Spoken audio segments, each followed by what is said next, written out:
শক্ত অবস্থানে থাকতো, আরও অনেক ব্লাডশেড হতো। আমরা সেই জায়গায় থেকে আলহামদুলিল্লাহ আমরা একটা নতুন সুযোগ পেয়েছি।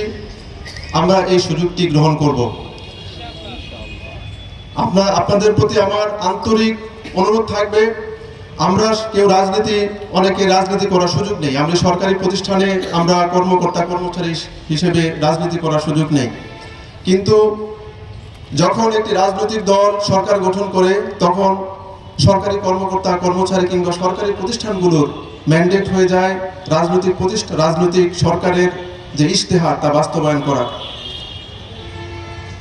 সেই রাজনৈতিক দল যারাই ক্ষমতা আসুক, যারাই সরকার গঠন করুক, তারা যেন স্বেচ্ছাচারী হয়ে উঠতে না পারে, তারা যেন তাদের ইচ্ছে মতো রাষ্ট্রীয় প্রতিষ্ঠানগুলোকে ব্যবহার করতে না পারে, সেই জায়গায় রায় দেওয়ার সময় সুযোগ এসেছে আমাদের হাতে।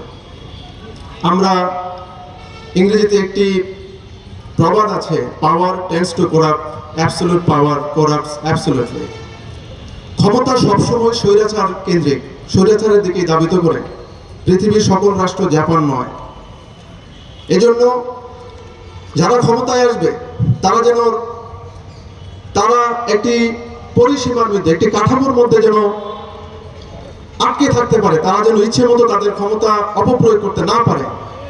সেই জায়গা থেকে কাজ করতে হলে আমাদের প্রত্যেকের নৈতিক দায়িত্ব হচ্ছে এই গণভোটের পক্ষে রায় দেয়া। আমি আমার বাহিনীর যারা সদস্য, আপনারা জানেন জাতীয় নির্বাচনে আনসার ও গ্রাম প্রতিরক্ষা বাহিনীর সর্বোচ্চ সংখ্যক মোতায়েন থাকে, প্রায় 5.5 লক্ষ সদস্য বিভিন্ন ভোট কেন্দ্রে দায়িত্ব পালন করবে।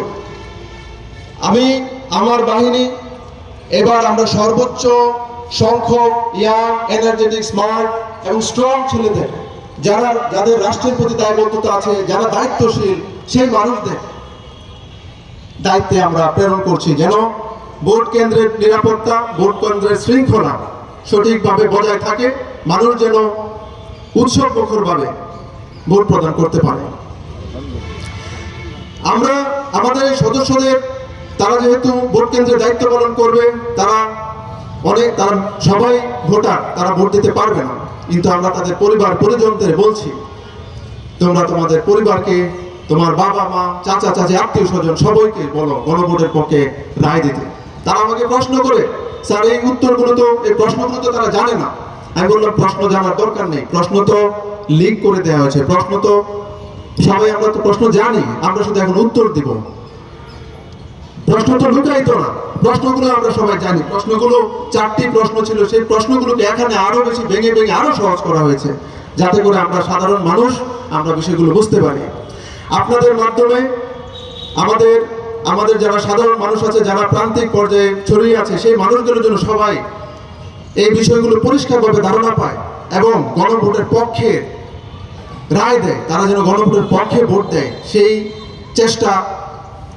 সর্বোচ্চ চেষ্টা আপনারা করবেন, এই আশাবাদ আমি ব্যক্ত করি এবং এই আশাবাদ ব্যক্ত করেই আমি আমার বক্তব্য এখানে শেষ করছি। আসসালামু আলাইকুম ওয়া রাহমাতুল্লাহি ওয়া বারাকাতুহু।